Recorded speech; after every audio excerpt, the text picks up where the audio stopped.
বাড়ি থেকেই রওনা দিলাম একটা কাছেপিঠে নার্সারিতে। তো ট্রেনে দেখুন প্রচুর ভিড় ধাক্কামুক্কি খেয়ে নেমে গেলাম সোনারপুর স্টেশনে। হ্যাঁ, এই সোনারপুর স্টেশনে একটা নার্সারি আছে।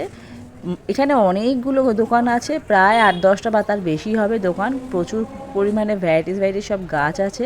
আর এখন যেহেতু শীতকালে তো অনেক রকমের গাছ পাওয়া যাবে। তো জবাগুলো দারুণ লাগছিলো, জবা গাছগুলোকে আমি সমস্ত আমার ক্যামেরাবন্দি করে নিলাম আপনাদের দেখাবো বলে। আরও একটা গাছ দেখলাম যেটার নাম জিজ্ঞাসা করে ফেললাম। এগুলো কি ফুল দাদা? এই সাদাগুলো যাইবো যাইবো, সুন্দর লাগছে।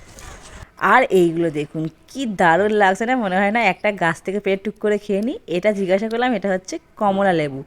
আমি তো বিশ্বাস করতে পারলাম না, এইটু ছোট্ট ছোট্ট কমলা লেবু দেখুন হাতে ধরেছি, কি দারুণ দেখতে লাগছে তাই না। আর এইদিকে চলে এলাম, এদিকে অনেক রকম গাছ আছে। আর দেখুন স্টেশনটা, আমি এখানে 2 নম্বর স্টেশনে দাঁড়িয়ে আছি। এটা হচ্ছে 2 নম্বর, আর ওই যে দেখুন ট্রেন যাচ্ছে ওইটা হচ্ছে 3 নম্বর স্টেশন।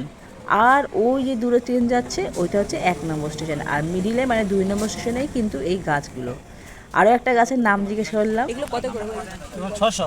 600 এই কালারের জন্য না? এই গাছগুলোর নাম কি? প্যানসেরিয়া। আর এই দেখুন লক্ষ্মী জবা, এটা 120 টাকা পিস বলছিল।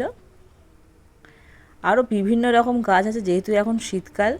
দারুণ দারুণ গাছ চারিদিকে ভর্তি। আর এই ফুলের কালারটা দেখুন। আর এই যে কার গোলাপ ফুল পছন্দ অবশ্যই জানাবেন।